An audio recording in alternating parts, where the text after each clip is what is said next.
Hi, I'm Corey. Welcome to Creating with Scraps.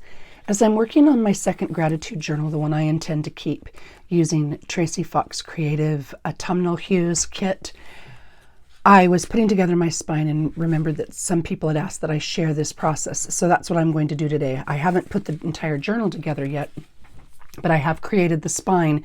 And this is a spine that it's one of my favorites to do. And it's not a traditional spine. It's not the standard create your signatures, sew them in using bookbinding techniques. I didn't come up with it, I'm sure. It's been around for a while, but it's something that I do often. So I thought I'd walk you through that today, how I do that and why I like it so much. So, I'm not going to actually make a new spine. I'm going to show you exactly what I do to make this spine. And this is just the spine with the blank pages in it. It's not the cover. It's not the back piece. This is one of the most common ways that I start. And again, it's one of my favorite ways to create a spine. So I'll come back and share that when it's done, but I'll show you the process for creating this spine. And it looks like it's a soft back, but when I'm done, I glue this piece into the hard spine of the journal cover itself. And I start this particular size, and this can work in any size, but the size that I'm working in here is, I printed my digital kit on Epson, and sorry if there's a glare there, Epson Premium Presentation Paper Matte. It comes 50 sheets to a box, and I purchased it on Amazon just because for ease. Now, I also use not the premium presentation paper, but the presentation paper matte. Same thing, very similar, except it comes 100 pages to a box rather than 50 pages. And the difference in this paper is I often use this for the page bases because I prefer a thicker page. Whereas this, I'll use, it's more like a copy paper, but it's a very sturdy quality copy paper. I use this more for maybe pieces that I'm going to fold or flips or flaps or that type of a thing. I don't know if you can see it here, but this one's a lot more flimsy and this one's a more substantial. On the box, it indicates that this is 27 pound or 4.9 millimeters or 102 GM squared.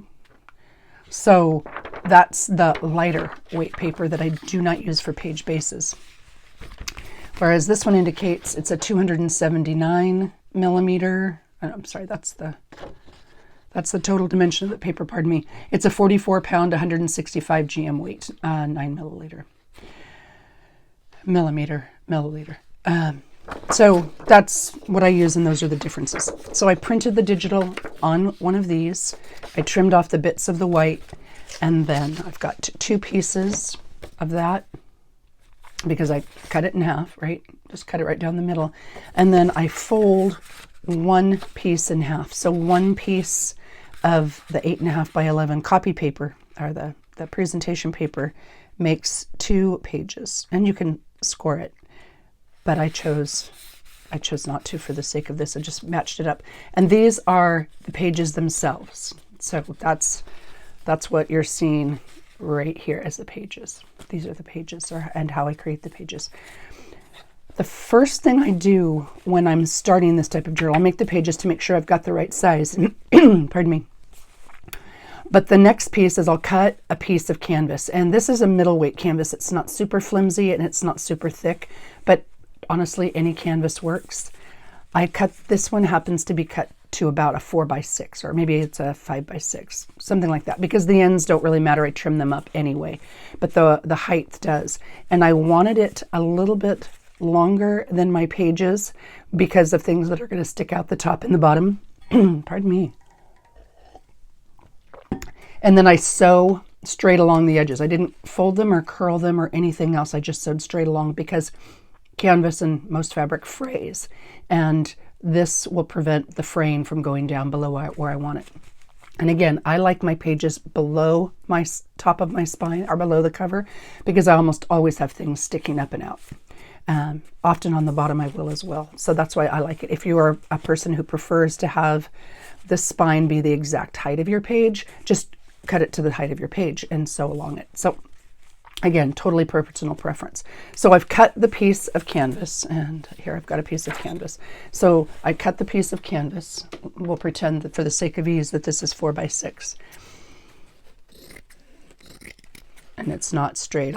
I often use a rotary cutter for this step simply because I get better results with a straight edge. All right, pretending this is 4 by 6 and pretending that I've sewn the top and the bottom. The next step that I do is I'll get a clear ruler and one of these cool friction pens, Frixion, a Pilot friction pen, because these are the ones that can be erased with heat. So if you have a heat gun or a hair dryer or an iron, when you're done with the lines, you just heat it and the lines go away. Now I've been told that in some cases that the lines don't go away, extreme heat or extreme cold or something like that. But I've not had that experience. Everything I have done with it, the lines have gone away.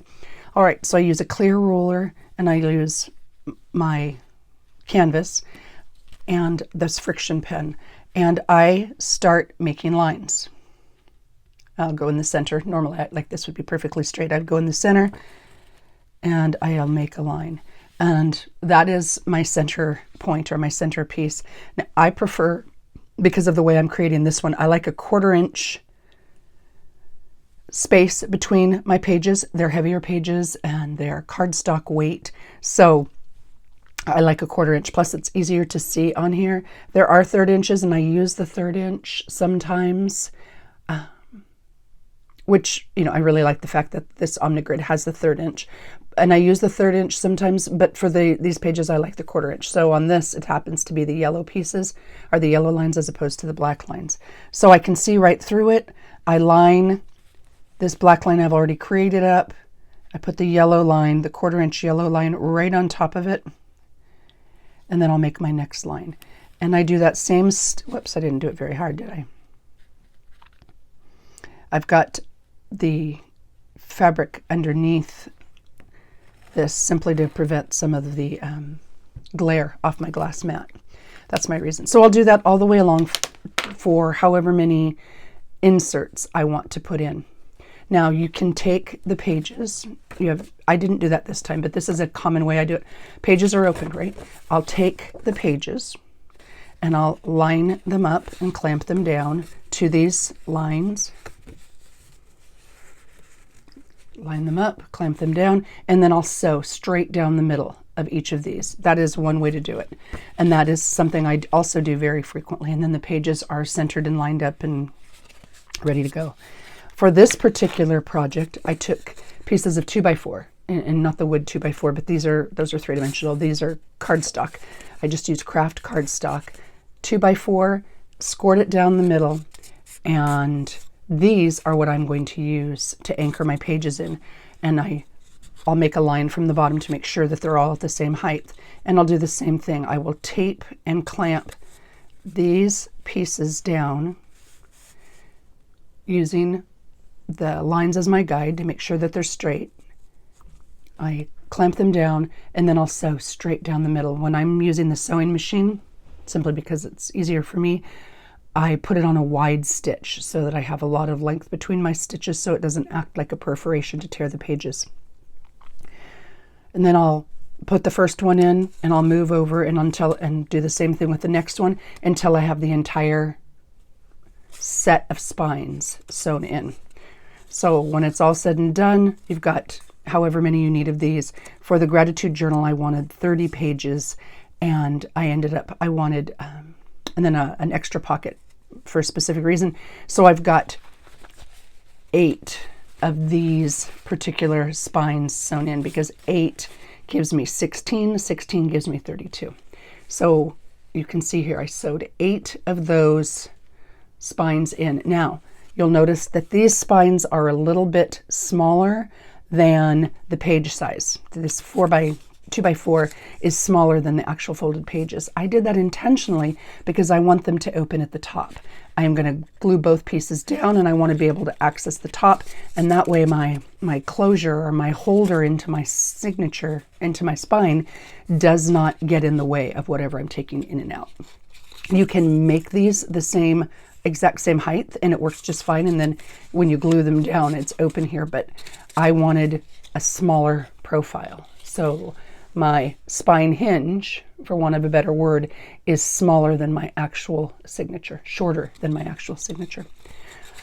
So I've got my back piece. I've sewn in all my hinges, spine hinges.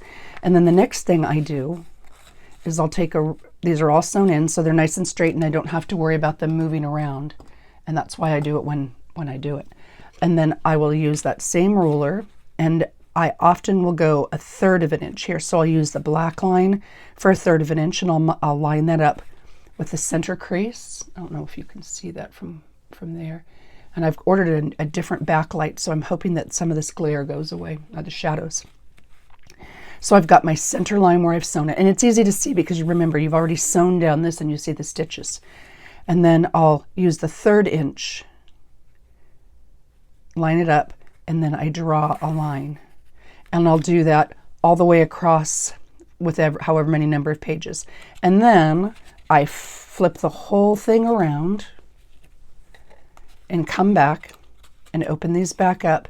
And I do the same exact thing on the other side. I'm using the 1/3 inch mark, the stitch line. I find it easier. I mean, you could just move your pen over or pencil over and make your line.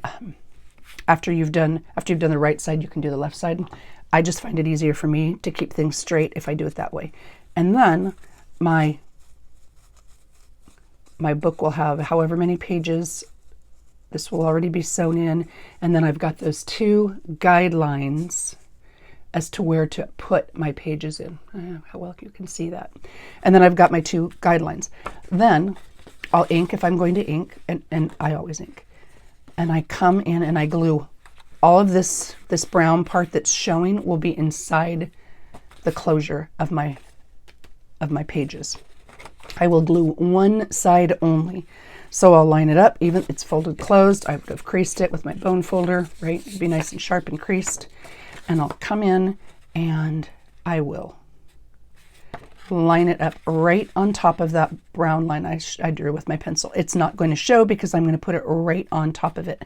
And then I'll glue just one side down. I do not glue both sides down at first, and I'll show you in mine in a minute. And then I do that for each of the books too, or each of the pages inside the book. Having these 8 gives me 16 pages, which gives me 32 sides, which is what I wanted for this particular book. And because I make things bulky, that's the right amount of space for me. If you don't make things as bulky or you don't use as heavy weight paper, you might want to go 1/3 or even 1/8. I didn't mean 1/3. I didn't say that right, did I? Because 1/3 inches are bigger than 1/4 inches. I said that backwards. I apologize. So it's not 1/3 on this one. It is, there's 1, 2, 3, 4, 5. There's 5 of those. So it would be what, 3/8 inch instead of a 1/4 inch. So these black lines are 3/8 inch instead of 1/4 inch lines, and which is smaller than a 1/4, but larger than an 1/8. So it's between a 1/4 and an 1/8. I guess that's the better way to put it. I apologize for the saying thirds earlier. Anyway, the bottom line is they are closer together, and then I can still open and close if I've got bulk in here, and it gives me some freedom. And that is how I construct the base of this type of journal. Now, when I'm making the embellishments for it now, and I did use the 6 that I used in my previous journal, and then I'm doing something different for each one.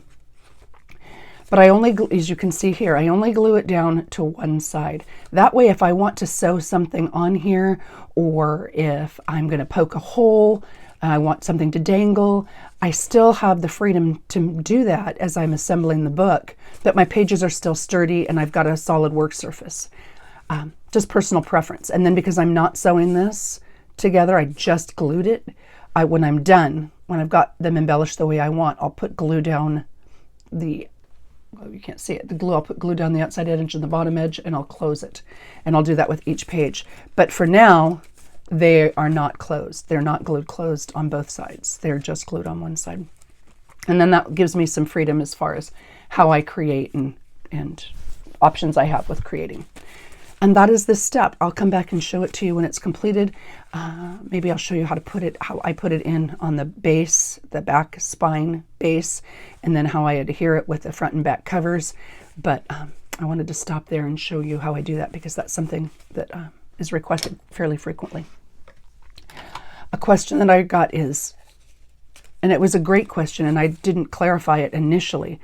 When I did the coin envelope book, I put the entire coin envelope pages together. I glued the whole thing together and I let it dry completely. And while that was drying, I went in and did the mass makes of 6 different items, 5 times each. Then I went back and sewed the border ruffle on each page. So it would be like on this one. I sewed the border ruffle on each page, and then I counted pages, and then I put the rest of the embellishments. Having it sturdy, a sturdy base like this is almost always the way I create them, simply because I have an easier time putting them in the completed book when I'm done. It's very, very rare that I complete everything, including the cover, and then I put pieces in, because I don't know how wide to make the spine, because I do make things chubby. If you're not a person who makes chubby books, then your spine is a little bit easier to gauge. But I make them fat, and I make gator mouths, so this is one way I can prevent the gator mouth, by determining the spine width prior to creating a cover to put it in. I was asked how I was going to use these pieces, because I had I think that was what confused people, is I had decorated both sides of these, and they aren't in the book. Those are the ones that I glued and showed you why you don't get your expansion if you glue. And I didn't want to waste these coin envelopes. So I had showed the 6 different ways that I decorated them on loose pages. And then I'll just tuck these in a journal paper clip, what have you. But I wanted to show how I'd made each piece. But when I put them together, I did them in a completed coin envelope journal base. And I had that stack, and I didn't want to waste it. So what I did was just sat one afternoon and I tore apart. I went with a knife and cut down where I had glued them. And then I just made a bunch of, is there an opening on the top? Yeah, they all have an opening on the top, because that's what I had done. I had glued them in place, and then I had to glue it again because of the opening at the top. So they're a glassine bag. They were an envelope closed, turned into a glassine bag because I opened the top. And then I just decorated each piece. So this could be glued into a journal, because each one opens at the top. So then you have another spot here. You could do a 3-part spot, 3-part glue. See, then you would have a pocket, a side pocket, and then the decorative piece on top. So I just used the leftover bits from the kit and the pieces that I had rescued that had been glued, and I made these. So I'll throw those in journals at some point, or in my stash. Next up is, I'm a part of a collaboration, Rach and Bella Crafts, huge Christmas collaboration. There are, I want to say there's more than 50 people taking part, and it's going to be really cool. It's people who've done it in the past. And my day, November 7th, it's a wrap.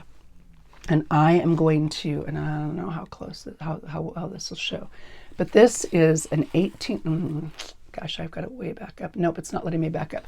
This is an 18-inch repurposed fake Christmas tree. Top to bottom, it's 18 inches. And it used to have lights on it, and the lights didn't work, so I just cut all the lights off.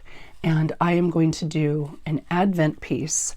So the ornaments on the tree will be using the kit, but they will also be reusable as page placards or page tags for a December daily. So they're on the tree, and then when you take them off for that day, then they can go into a journal, a December daily style journal. And I will show you how to do that. And again, my day on that is November 7th. But I should be able to come back before then and show you how I've completed this, and then how I put this base, this spine base, into a completed journal. I think that was it question-wise. Thank you as always for watching. I hope you're doing well. Take care and happy creating.